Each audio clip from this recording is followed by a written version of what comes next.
Hello, नमस्कार दोस्तों, स्वागत है आपका दिव्य एग्जाम के इस प्लेटफॉर्म पे। आइए स्टार्ट करते हैं वाक्य विचार। वाक्य विचार में हम सबसे पहले आपको उसकी डिफिनेशंस, उसके रचना कैसे होती है, वाक्य के क्या क्या घटक होते हैं यानी उसके अंग, फिर वाक्य के बारे में बात करेंगे। तो चलो स्टार्ट कर लेते हैं। दिव्य एग्जाम है आपका, इसको आप बच्चों ज़्यादा से ज़्यादा सब्सक्राइब करिए। इस बार इसको सब हमारे सब्सक्राइबरों की संख्या कम से कम 150 200 तक ले जाइए। 150 तो बहुत कम है, 200 तक ले जाइए। ये आप लोगों से गुजारिश है मेरे स्टूडेंट। कृपया बच्चों इस बात को ध्यान दिया करो, सब्सक्राइब करवाना है किसी न किसी तरह से। दो दो लोगों से यदि आप सब्सक्राइब करवाते हैं तो हमारी संख्या जो है कि 200 के पार चली जाएगी। तो चलो स्टार्ट करते हैं। ये देखो, सबसे पहले वाक्य के बारे में बात करेंगे। वाक्य जानते हो शब्दों के सार्थक समूह से वाक्य बनता है। ठीक, अब शब्द क्या है? देखिए, ये एक शब्द है, ये भी एक शब्द है, ये भी एक शब्द है, सब ये शब्द है। तो शब्दों का सार्थक समूह, इनका यदि व्यवस्थित इनको जो है कि सही अरेंज में किया जाए तो ये वाक्य बनता है। तो व्याकरण की दृष्टि से भाषा की सबसे बड़ी रचना है वाक्य। अगर आप व्याकरणिक दृष्टि से देखें तो भाषा की सबसे बड़ी रचना क्या है? वाक्य है। अब व्याकरण की दृष्टि से, ठीक है, अच्छा, भाषा की सबसे छोटी यूनिट को हम क्या कहते हैं? वर्ण कहते हैं। भाषा की सबसे छोटी यूनिट क्या होती है? वर्ण होती है। वर्ण में स्वर और व्यंजन दोनों आते हैं। अब वही व्याकरणिक दृष्टि से भाषा की सबसे बड़ी यूनिट या सबसे बड़ी रचना जो होती है वो या वाक्य होती है। सबसे छोटी वर्ण होती है। वर्ण देखो बच्चों ऐसे लिखा जाता है, ये हलंत रहेगा, ये वर्ण है शुद्ध, इसको व्यंजन कहते हैं हम। ठीक, तो सबसे छोटी वो हुई और सबसे बड़ी जो है क्या हो गई? वाक्य। तो वाक्य से पूरा विचार या भाव निकलता है। किसी भी वाक्य को आप पढ़ेंगे तो उससे पूरा विचार या भाव निकलना चाहिए। ऐसा वाक्य ना हो जिससे विचार या भाव ना निकले। समझ रहे हैं? ठीक है, आगे बढ़िए आप। यहाँ देखिए, ऐसा व्यवस्थित पद समूह, ऐसा व्यवस्थित पद समूह। पद समूह का मतलब क्या है? देखो, जैसे मैं बता रहा हूँ, ये शब्द है ना, ये शब्द है ना, ये शब्द है, ये शब्द है। मान लीजिए ये एक शब्द है। शब्दों के सार्थक मेल से ये वाक्य एक बना है कि राम ने रावण को मारा। लेकिन जब ये वाक्य में प्रयोग हो रहा है, अगर हम स्वतंत्र प्रयोग करें, राम रावण अलग अलग प्रयोग करें, तो ये क्या है? ये एक क्या है? शब्द है। यदि जब इसे हम इस किसी वाक्य में प्रयोग करें, जैसे ये पूरा वाक्य है, इसमें यदि हम इसको व्यवस्थित करके प्रयोग करें बच्चों, तो यह पद कहलाता है। तो इसीलिए ऐसा व्यवस्थित पद, एक पद, दो पद, तीन पद, चार पद, ऐसा व्यवस्थित पद समूह। तो एक दो तीन चार पद मिलके एक वाक्य बना है। तो दो या दो से ज़्यादा पद मिलते हैं तो उसको समूह कहते हैं। तो ऐसा व्यवस्थित पद या पद समूह जो पूरा अर्थ अभिव्यक्त कर सके उसी को वाक्य कहेंगे। आप पूरा अर्थ अभिव्यक्त नहीं करेगा तो वाक्य नहीं कहेंगे। उदाहरण के लिए, राम ने रावण को मारा, ये क्या है? अर्थ अभिव्यक्त कर रहा है। अब आइए, वाक्य की बात कर रहे हैं तो वाक्य के अंग कितने होते हैं? तो दो अंग होते हैं, स्पेशली उद्देश्य और विधेय।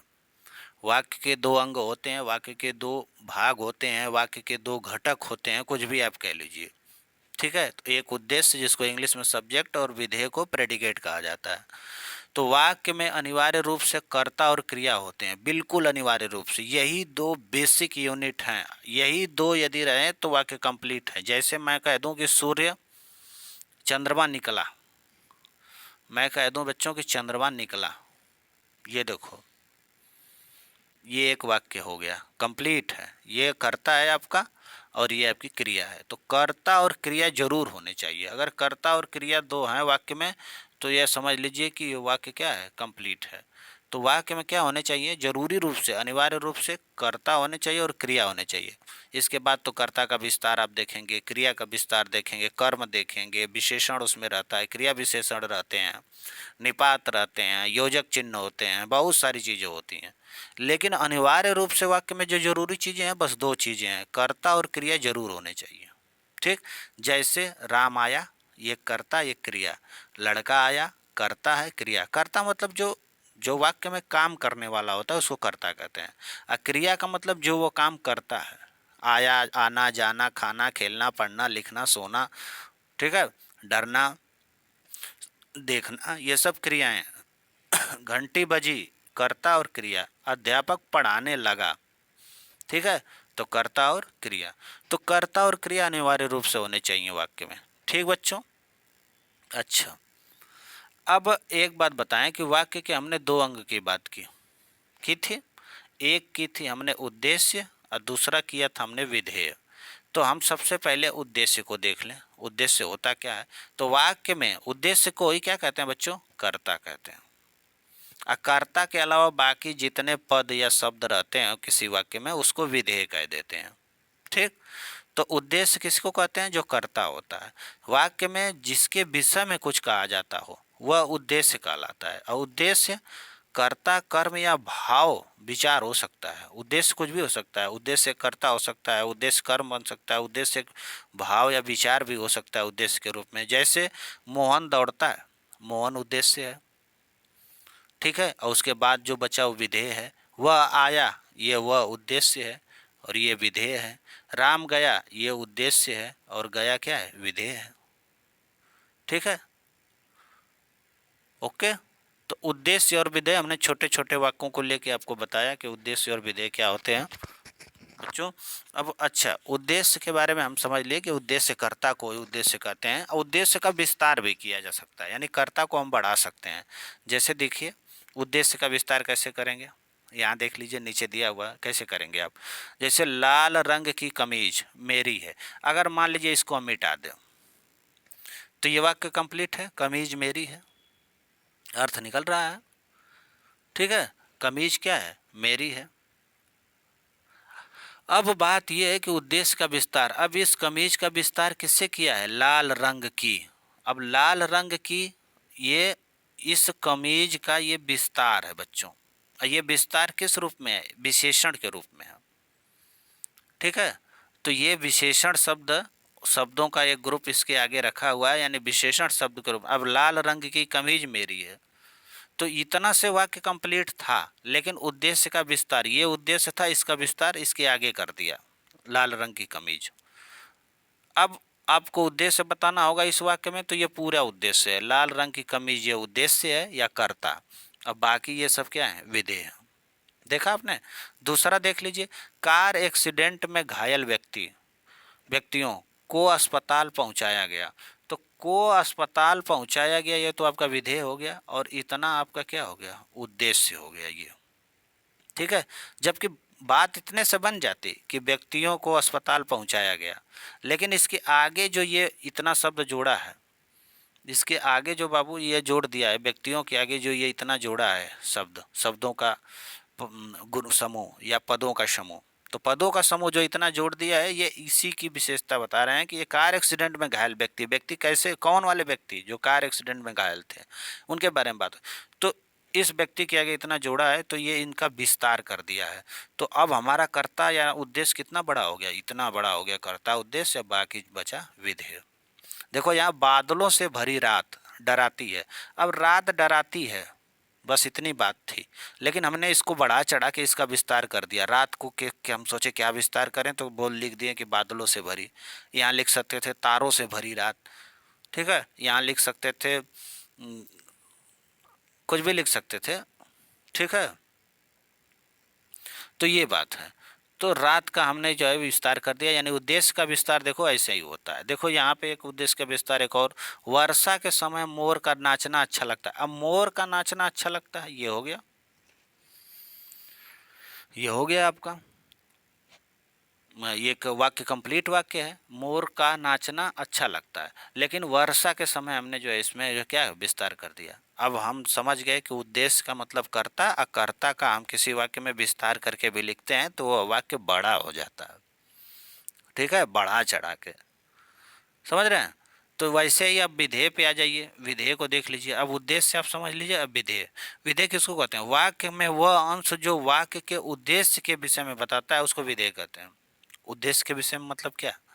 उद्देश्य इसमें क्या है? जैसे में आइए, राम की गाय सुंदर है, इसमें उद्देश्य क्या है? राम उद्देश्य है। उद्देश्य मतलब कर्ता भैया, तो कर्ता राम है, ये उद्देश्य हो गया। अच्छा, और ये बाकी सब क्या हो गए? विधेय। अच्छा, एक चीज़ और है, सॉरी, यहाँ पे आप देखेंगे कि अब राम की गाय सुंदर है, ये उद्देश्य, ये विधेय है। ठीक है। तो राम की अब किसके बारे में बात हो रही है? वाक्य का वह अंश जो वाक्य के उद्देश्य के विषय में बताए, तो ये उद्देश्य के बारे में ये सब बता रहा है। तो ये क्या हो गया? विधेय हो गया कि गाय सुंदर है, मोहन एक अच्छा खिलाड़ी। तो मोहन एक क्या है? उद्देश्य है, बाकी सब एक विधेय है। तो ये मोहन के बारे में बता रहा है कि मोहन एक अच्छा खिलाड़ी है। तो ये बाकी सब क्या है? विधेय हैं। कर्ता के अलावा बाकी सब विधेय होते हैं, या उद्देश्य के अलावा बाकी सब विधेय होते हैं। और उद्देश्य का विस्तार भी होता है। ठीक। विधेय का विस्तार देख लीजिए, यहाँ पे विधेय का विस्तार दिया हुआ है। तो विधेय का इस विस्तार का मतलब ये होता है ना कि वाक्य का वह अंश जो वाक्य के उद्देश्य के विषय में बताता है, विधेय कहलाता है। आप ये जानते हैं। इसका विस्तार आप कैसे करेंगे? तो आइए देखिए, लाल रंग की कमीज, सॉरी, राम की है, ये राम की है। अब राम जो है यहाँ पे क्या था? उद्देश्य था। बाकी ये विधेय है, यहाँ विधेय बन गया। समझ रहे हैं? अब विधेय का विस्तार देखिए। राजू जो है कहाँ जा रहा है? बाजार जा रहा है। मोहन जो है मिठाई ला रहा है। और शिवम पत्र धीरे धीरे लिख रहा है। अब शिवम पत्र लिखता है, बस अगर इतने से बात चल जाती, या शिवम लिखता है, लेकिन धीरे धीरे और पत्र ये जो है इस विधेय का विस्तार कर दिया। मोहन ला रहा है, क्या ला रहा है? मिठाई ला रहा है। तो ये कर्म के रूप में इस विधेय का ये विस्तार है। राजू जो है देखो बच्चों जा रहा है, इतने से बात बन जाती, लेकिन कहाँ जा रहा है? बाजार जा रहा है। यहाँ ये विधेय का विस्तार कर दिया उसने। समझे? तो विधेय का जो है क्या हो जाता है? विस्तार भी हो जाता है। तो आइए अब आगे बढ़ते हैं। विधेय, अच्छा एक सेकंड, विधेय का विस्तार करते कैसे हैं? इसके पूरक के रूप में, कर्म अकर्म का विस्तार करके, और क्रिया विशेषण के द्वारा भी, सॉरी क्रिया विशेषण के द्वारा भी। कैसे? जैसे देखिए, गीता धीरे धीरे बहुत मधुर स्वर में गाती है। अब गीता गाती है, ये उद्देश्य यानी कर्ता और ये क्रिया। गीता गाती है, वाक्य बन जाता, कंप्लीट हो जाता। ठीक है। मधुर स्वर कैसे गाती है? मधुर स्वर में, ये विशेषता है। बहुत, बहुत का मतलब आप समझ रहे हैं? बहुत का मतलब ये है कि ये आपका, जैसे मधुर स्वर ये क्रिया की विशेषता बता रहा है। जैसे ये गाना क्या है? ये गाती है, ये क्रिया हो गई। अब मधुर स्वर में गा रही है, तो ये क्रिया विशेषण हो गई। अब इस क्रिया विशेषण का भी ये विशेषता बता रहा है, बहुत। जैसे मधुर स्वर में तो गा ही रही, लेकिन बहुत मधुर स्वर में, यानी और इसकी विशेषता बता रहा है। तो ये क्रिया का प्रविशेषण है। यानी क्रिया विशेषण के सामने भी कोई शब्द लगा हो आगे और वो क्रिया विशेषण की विशेषता बताए, तो उसको क्रिया प्रविशेषण कहते हैं। समझ रहे हैं? और ये तरीका है, कैसे, कौन सा तरीका है? धीरे धीरे।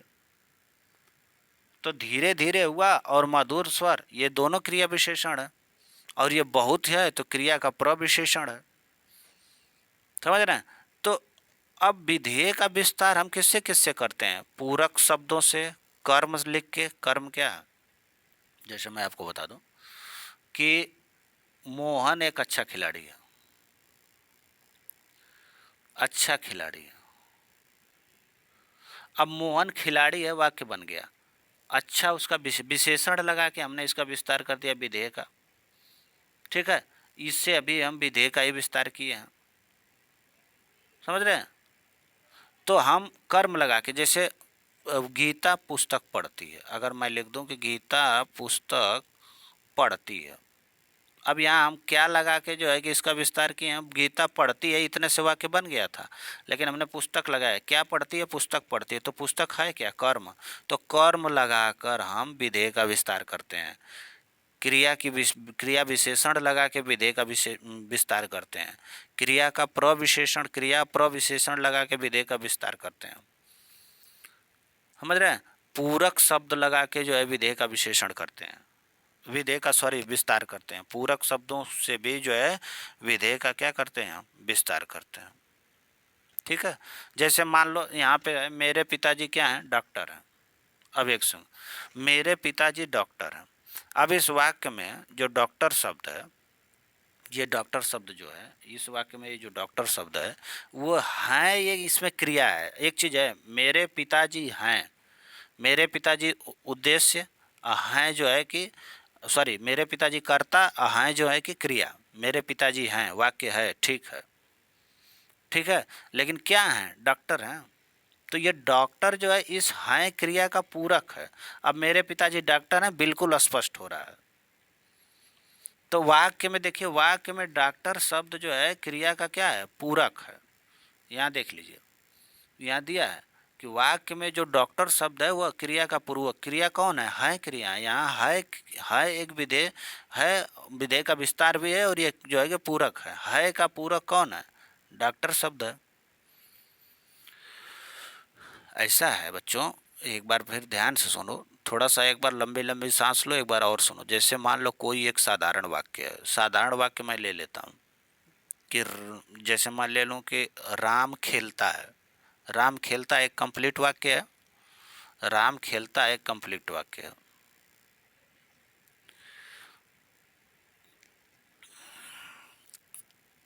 जैसे मैं लिख लूँ कि मोहन दौड़ता है, ये कंप्लीट वाक्य है। या खेलता है, ये कंप्लीट वाक्य है। अब राम मोहन खेलता है, इसमें आप देख ही रहे हैं कि ये उद्देश्य है, ये विधेय है, और ये कर्ता है, ये क्रिया है। समझ रहे हैं? कर्ता और क्रिया होना चाहिए, वाक्य कंप्लीट है। लेकिन इसको मैं लिख दूं यहाँ क्रिकेट खेलता है, तो देखिए इस उद्देश्य का विस्तार हुआ ना। हाँ, अच्छा, अब मोहन यहाँ लिख दो बहुत तेज। इस कर्म की विशेषता ये बता रहा है, बहुत तेज क्रिकेट खेलता है, बहुत तेज, और उद्देश्य का विस्तार हो गया ना, ये बात। अब यहाँ मैं लिख दूँ कि लंबा या गोरा मोहन या मोटा मोहन क्रिकेट खेलता है, ये इसका भी विस्तार हो गया कि नहीं उद्देश्य का। तो उद्देश्य का विस्तार और विधेय का विस्तार। तो विधेय का विस्तार बच्चों कर्म, समझ रहे हैं, क्रिया विशेषण, विशेषण, कर्म इत्यादि शब्दों से इसका विस्तार करते हैं। ठीक है, कुछ ऐसे शब्द होते हैं जो पूरक है, जैसे मोहन मिस्त्री है। अब इसमें क्या है देख लो ध्यान से। मोहन क्या है? मान लो मोहन, मोहन जो है कि मिस्त्री है। अब ये करता है, ये क्रिया है, और ये इसके पूरक हैं इस क्रिया के। क्योंकि मोहन है, क्लियरिटी बहुत कम है, लेकिन मिस्त्री है, यानी ये मिस्त्री शब्द इसका पूरक है इस क्रिया का। ये क्रिया होती है, ध्यान रहे, समझ रहे हैं, ये अब क्रिया होती है। अब क्लियर हुआ? तो ठीक है, अब आगे बढ़ते हैं। अब रचना के आधार पर हमने बात की। रचना के आधार पर वाक्य के दो भेद होते हैं बच्चों, एक सरल और साधारण वाक्य, दूसरा संयुक्त या मिश्रित वाक्य। ठीक है, दो ही प्रकार के होते हैं, एक सरल और साधारण वाक्य, दूसरा संयुक्त या मिश्रित वाक्य। अब आइए देखिए सरल और साधारण वाक्य की बात कर लें। यदि वाक्य में एक उद्देश्य और एक विधेय होता है तो यहाँ सरल या साधारण वाक्य कहलाता है। लेकिन ध्यान रखना यह भी है कि एक से ज़्यादा अगर उद्देश्य, उद्देश्य मतलब कर्ता, और एक से ज़्यादा यदि विधेय हों और उनमें समान संबंध दिखते हों तब भी वह सरल वाक्य कहलाएगा। एक उद्देश्य एक विधेय सरल वाक्य। एक उद्देश्य एक विधेय का मैं जो है आपको क्वेश्चन एग्जाम्पल दे रहा हूँ।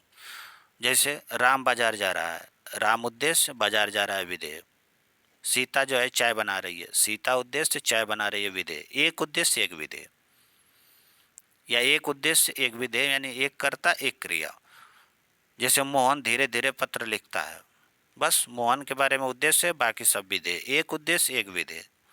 लेकिन कभी कभी क्या होता है, नीचे जो दिया है कि यदि एक से ज़्यादा उद्देश्य और एक से ज़्यादा विधेय हो भी जाएं और यदि उनमें कहीं कहीं समान संबंध दिखते हो तब भी वो सरल वाक्य ही कहलाएगा। यही सबसे इम्पोर्टेंट पॉइंट है जिसको बच्चे नहीं समझते हैं बेटा।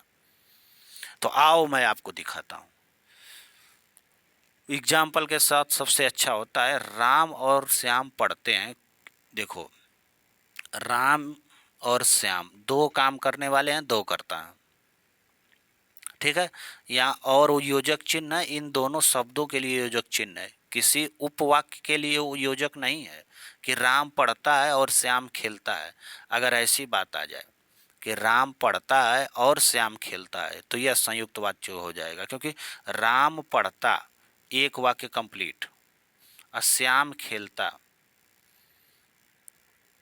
दूसरा उपवाक्य कंप्लीट।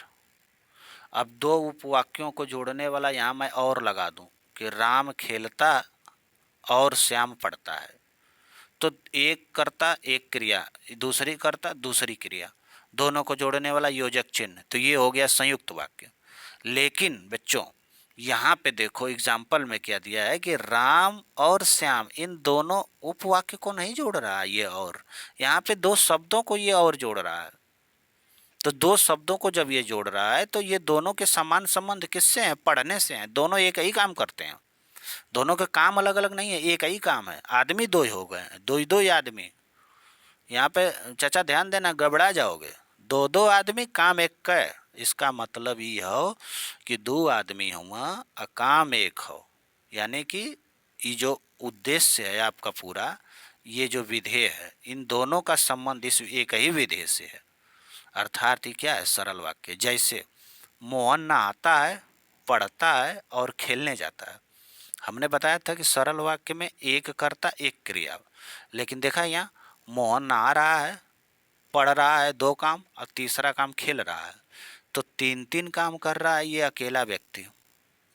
तो उद्देश्य तो एक है, विधेय इतने सारे हैं, या कर्ता एक है, क्रियाएं इतनी सारी हैं, लेकिन एक ही आदमी ये तीनों काम कर रहा है, तो यानी तीनों कामों का संबंध एक आदमी से है। तो यहाँ एक ही कर्ता हुआ और इतना बड़ा जो है कि विधेय हुआ, यानी एक ही उद्देश्य इतने बड़े विधेय, तो संबंध है सबका ही नहीं एक आदमी से, तो ये सरल वाक्य हो गया। तीसरा देखो बच्चों, यही बात बस ध्यान देना है। तीसरा है कि शिवम, विराट और मोहन तीनों भाई हैं। देखो ये नाचते गाते और खेलते हैं। अब एक बात और ध्यान देना, यहाँ इससे और देख के नहीं डरना है कि योजक चिन्ह है तो ये संयुक्त वाक्य, बिल्कुल नहीं। ये तीनों आदमी एक साथ नाचते गाते और खेल रहे हैं, तीनों का संबंध एक ही स्थान से है, एक ही तरह के काम से है, तो ये भी क्या हो गया? आपका सरल वाक्य हो गया। ठीक है, ये जो और है ना बच्चों, इन तीनों शब्दों को आपस में जोड़ रहा है, ये नहीं कि दो उपवाक्य। अच्छा, उपवाक्य कैसे बनेगा ही नहीं। शिवम, विराट और मोहन, ये वाक्य बना ही नहीं। नाचते गाते और खेलते हैं,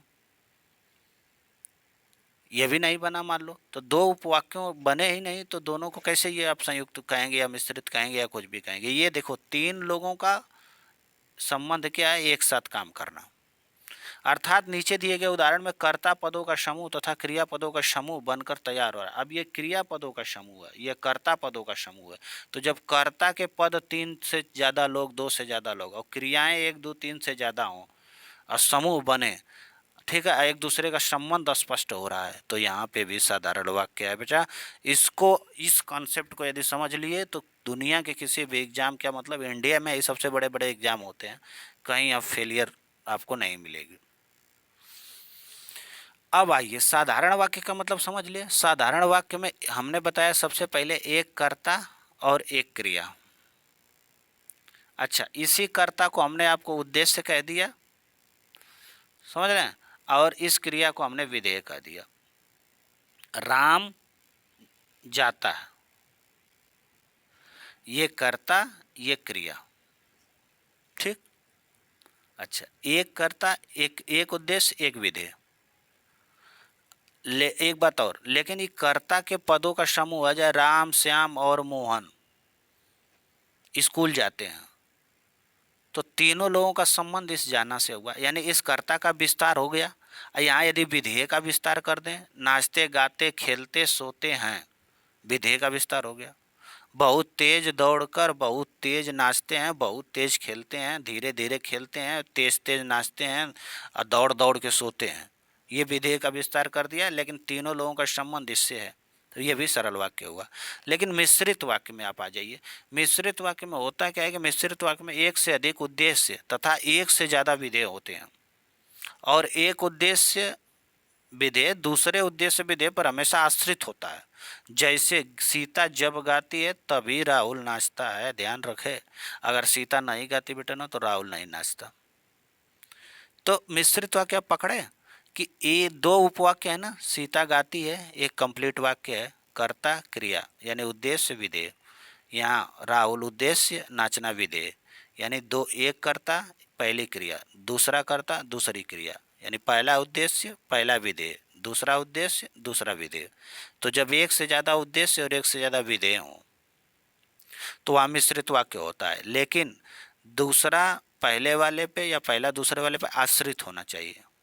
ठीक है, यानी एक को प्रधान वाक्य कहेंगे, एक को आश्रित वाक्य कहेंगे। समझ रहे हैं? तो ये सीता जब गाती है तभी राहुल नाचता है, यानी राहुल उसी के ऊपर आश्रित है, या तब राहुल नाचता है जब सीता गाती है, ये भी है। तो ये से वाक्य को मिश्रित वाक्य कहेंगे। जिन वाक्यों में एक तो प्रधान उपवाक्य होता है तथा एक से ज्यादा आश्रित उपवाक्य होते हैं उन्हें मिश्र वाक्य कहते हैं। जैसे मैंने सुना कि राज जेल चला गया।